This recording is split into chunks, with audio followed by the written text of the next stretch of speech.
Deutsche ওয়েলের যে রিপোর্টটা, আমি এই রিপোর্টটা শুনেছি 1 বছর আগে হয়েছে, এবং আমি এই গত কিছুদিন আগে, এই 1 সপ্তাহ 10 দিন আগে তারা আবার, 10 দিন হবে না, 1 সপ্তাহ আগে তারা আরেকটা রিপোর্ট করেছে। সেখানে তারা বলছে যে বাংলাদেশের টর্চারার টু দ্য পিস কিপার, অর্থাৎ যে বাংলাদেশে টর্চার করছে সেই পিস কিপিং এ আসছে। এখন প্রশ্ন হচ্ছে, যে তার নিজের দেশেই মানবাধিকার গুলা লঙ্ঘন করছে, মানবাধিকারের বিষয়গুলোকে রিস্টোর করতে পারছে না, তারা কিভাবে অন্য দেশে গিয়ে শান্তি শৃঙ্খলা রিস্টোর করবে? এখানে একটা জিনিস বলা ভালো, বাংলাদেশের যদি কোনো সদস্যের বিরুদ্ধে আপনার মনে করেন মানবাধিকার লঙ্ঘনের অভিযোগ থাকে, এটা বলার অপেক্ষা রাখে না যে তারা যে নিজের থেকেই মানবাধিকার গুলা লঙ্ঘন করছে।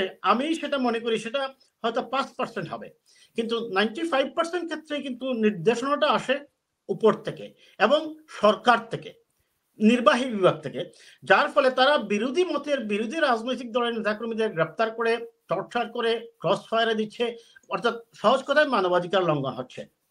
এখন এই রিপোর্টটা যখন সামনে আসে, এমনিতেই সরকারের উপর বিভিন্ন ধরনের নিষেধাজ্ঞা আসছে, বিচার রেস্ট্রিকশন আছে। অতি সম্প্রতি আপনারা জানেন যে সেনাপ্রধান জেনারেল আজিজের উপর আসছে, বেনজিরের দুর্নীতি ব্যাপারটা প্রকাশ পেয়েছে এবং একজন এমপিও খুন হয়েছে, আপনি জানেন। এই পরিস্থিতিতে এই যে রিপোর্টটা বিশেষ করে শান্তিরক্ষী মিশনে যাওয়ার ক্ষেত্রে যেটা বেশি শক্তিশালী ভূমিকা রাখবে, সেটা হচ্ছে আপনার জেনারেল আজিজের উপর যে স্যাংশনটা এসেছে।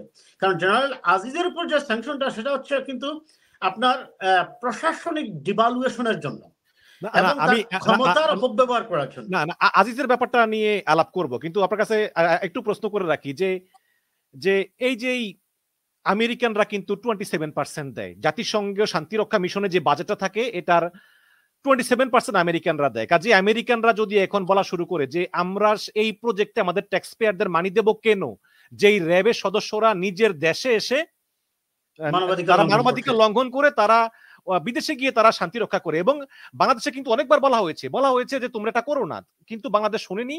এবং যারা যারা র্যাবে ছিল প্রায় 100-র বেশি, প্রত্যেকে কিন্তু এই আফ্রিকার বিভিন্ন দেশে গিয়ে তারা শান্তি রক্ষা করেছে। এখন এই ব্যাপারটা সমস্যা হতে পারে কিনা আপনি অলরেডি জানেন যে আমাদের জাতিসংঘের যে মহাসচিবের মুখপাত্র স্টিফেন ডোজারিক, তাকে কিন্তু প্রশ্ন করেছিল মুশফিকুল ফজল আনসারী যে আপনি এটা করবেন কিনা। তিনি বলেন যে অবশ্যই আমরা এটা দেখব। এবং আপনি আরো জানেন যে 29 তারিখে একটা মিটিং আছে শান্তিরক্ষী বাহিনীর যে অংশগ্রহণকারী দেশগুলোকে নিয়ে, সেখানে একটা সিদ্ধান্ত হয়তো আসতে পারে। এর আগে আমরা দেখেছি যে এই বডি কাউন্ট আমরা দেখেছি যে পুলিশ, র্যাব এরা প্রায় 3000-এর বেশি বা 3000 এরকম লোকদেরকে হত্যা করেছে। এবং এবং এবং যেই ডয়চে ওয়েলের 1 বছর আগে যে প্রতিবেদনটা আমি স্ক্রিনে দেখাচ্ছি, ইনসাইড দ্য ডেথ স্কোয়াড, সেখানে একজন হুইসেল ব্লোয়ার, যিনি কিন্তু র্যাবের কমান্ডার ছিলেন, তিনি বলেছেন যে এইসব খুনের নির্দেশগুলো স্বরাষ্ট্রমন্ত্রী মৌখিকভাবে দিত। সুতরাং স্বরাষ্ট্রমন্ত্রী কোনো বিষয় জানলে সেটা প্রধানমন্ত্রী অবগত থাকবেন না, এই বিষয়টা আসলে মানে বিভিন্নভাবে পুরস্কৃত করা হয়েছে। এই যে লোকটা হাসান টি, তাকে শেখ হাসিনা মেডেল পরিয়ে দিচ্ছেন, তিনি একদম প্রমাণিত তিনি প্রচুর বিচার বহির্ভূত হত্যাকাণ্ড করেছেন এইসব। তো এই সব মিলিয়ে আপনি সংক্ষেপে বলেন, তারপর আমরা চলে যাবো প্রফেসর খানের কাছে। এই র্যাবের এই র্যাব কি আসলে শান্তিরক্ষা বাহিনীতে নিষিদ্ধ হতে পারে কিনা? হ্যাঁ, আমি ওই কথাই এক কথায় বলেছিলাম যে আদেশগুলো আসে নির্বাহী বিভাগ থেকে। আপনি ডিটেইলস বলেছেন যে স্বরাষ্ট্রমন্ত্রী মৌখিকভাবে নির্দেশ দেয়, এই সকল আদেশ কোনোভাবেই তারা লিখিত দেবেন না, এটা খুব স্বাভাবিক। তারা এভিডেন্স রাখতে চাইবেন না। অন্তত ওই যে সেই চট্টগ্রামের সেই যে আকরামুল হত্যার ব্যাপারটা, তার মেয়ের যে ফোনটা সৌভাগ্যক্রমে হোক বা যেভাবে হোক ফোনটা সে ডিসকানেক্ট করে নেয়, এবং তাকে হত্যার সময় যে শব্দগুলো আসছিল তার যে ইয়েগুলা, এটার পরেই মূলত কিন্তু আপনার ওই র্যাবের বেনজিরের বিরুদ্ধে আপনার স্যাংশনটা আসে। যাই হোক, এখন এই যদি মানবাধিকার লঙ্ঘনের বিষয়টা বাংলাদেশে সরকারকে বলা হলেও সরকার কিন্তু এতে কর্ণপাত করছে না, কারণ সরকার তো মূলত বিরোধী মতকেই তারা দমন করার জন্য এই র্যাবকে ব্যবহার করছে। তারা যদি অপরাধীদেরকে দমনের জন্য বা সন্ত্রাসীদেরকে দমনের জন্য র্যাবকে ব্যবহার করতো, তাহলে তো সমস্যা ছিল না। আর এই জন্য যদি সরকার এই র্যাবকে সংশোধন না করে বা পুলিশকে সংশোধন না করে, আমি মনে করি অদূর ভবিষ্যতে, এখানে একটা জিনিস বলি, আপনি যে বলছেন যে 27% মার্কিন যুক্তরাষ্ট্র দেয়, মার্কিন যুক্তরাষ্ট্র ওই সকল দেশের সাথেই তারা ব্যবসা করে বা সম্পর্ক রাখে যে সকল দেশে মানবাধিকার গুলা সুরক্ষিত থাকে। এখন মার্কিন যুক্তরাষ্ট্র শুধু যে ওই শান্তিরক্ষী মিশনেই 20% দিচ্ছে তা নয়, আপনি দেখবেন যে এই যে ইসরায়েল প্যালেস্টাইনের সংঘর্ষ, সেখানেও ইসরায়েলের পক্ষ নিলেও কিন্তু প্যালেস্টাইনের সবচেয়ে বেশি কিন্তু অর্থের যোগানদাতা হচ্ছে মার্কিন যুক্তরাষ্ট্র। তো খুব স্বাভাবিক, তারা যখন অর্থ দিবে তারা অবশ্যই চাইবে মানবাধিকার গুলা যাতে লঙ্ঘিত না হয়। এখন সরকার যদি এটা না শুনে, না শোনার যে পরিণতি, আমি তাহলে এখন বলছেন আপনি আসবে কিনা, দেখুন যখন আল জাজিরা রিপোর্ট করেছিল all the prime ministers man, ওই রিপোর্টে অত্যন্ত মানে ক্লিয়ারলি তারা দেখিয়েছে কিভাবে জেনারেল আজিজ অপরাধ করছেন, তার ভাইদেরকে অবৈধ কাজগুলা পাইয়ে দিচ্ছেন, সেনাবাহিনীতে তিনি কিভাবে দুর্নীতি করছেন, তার পদের বা তার আইডেন্টিটি কাজে লাগিয়ে কিভাবে সেনাবাহিনীতে নিয়োগ প্রক্রিয়াগুলোতে তিনি কিরকম দুর্নীতি করছেন।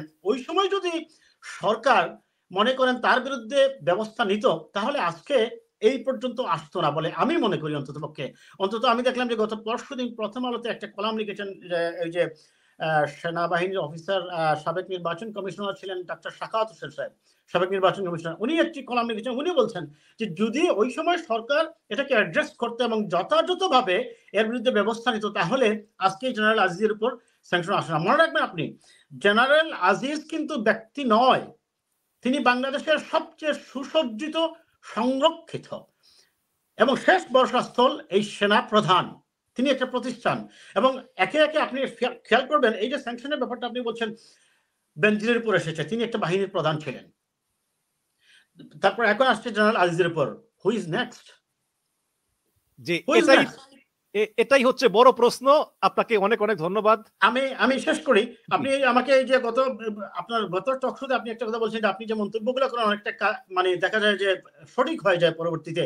আমি আপনাকে একটা মন্তব্য করে রাখি, পুলিশ প্রধান শেষ, সেনাপ্রধান শেষ, আমাকে একটা মিনিট সময় দেন, আমি দিব যাচ্ছি ওনাকে। সেনাপ্রধানের ব্যাপারটা আরেকটা কারণ আছে, হয়তোবা ডোনাল্ড লু চেয়েছিলেন পাকিস্তানের মতো এইখানে সেনাবাহিনী কোনো ভূমিকা নেয় এবং একটি গণতান্ত্রিক ব্যবস্থায় ফিরিয়ে আসার জন্য তারা ভূমিকা নেয়। সেনাবাহিনী হয়তোবা ভারতের চাপে হোক বা যে কারণে হোক তারা সেটা প্রত্যাখ্যান করেছে। আর সেই কারণেই ওই যে বউকে মেরে জিকে বুঝানোর মতো, যদিও তিনি 3 বছর আগে অপরাধ করেছেন, এখন তার বিরুদ্ধে স্যাংশন দেওয়া হচ্ছে এবং বর্তমান সেনাপ্রধানকে ওয়ার্নিং দেওয়া হচ্ছে, be ready, you may be the next one. যাই হোক, এখন নেক্সট কে হতে পারে না আমি বলি আপনাকে। এই সেনাপ্রধান শেষ, পুলিশ প্রধান শেষ, এখন আমেরিকার তীব্র সমালোচনাকারী হচ্ছেন বর্তমানে যিনি পররাষ্ট্রমন্ত্রী, তিনি আগে ছিলেন তথ্যমন্ত্রী। তারপর কে? Who is next? স্বয়ং প্রাইম মিনিস্টার শেখ হাসিনা, এবং অথবা মাঝে রয়ে গেছে স্বরাষ্ট্রমন্ত্রী, বিকজ তিনি ল অ্যান্ড অর্ডার গুলা রিস্টোর করবেন। তিনি যদি ব্যর্থ হন, ধারাবাহিকভাবে আসবে। আমি আগেই বলি, পশ্চিমাদের প্রতিক্রিয়া জানানোর ভাষা, অ্যাকশন নেওয়ার স্টাইল, ট্রেডিশন কিন্তু একটু স্লো হয়।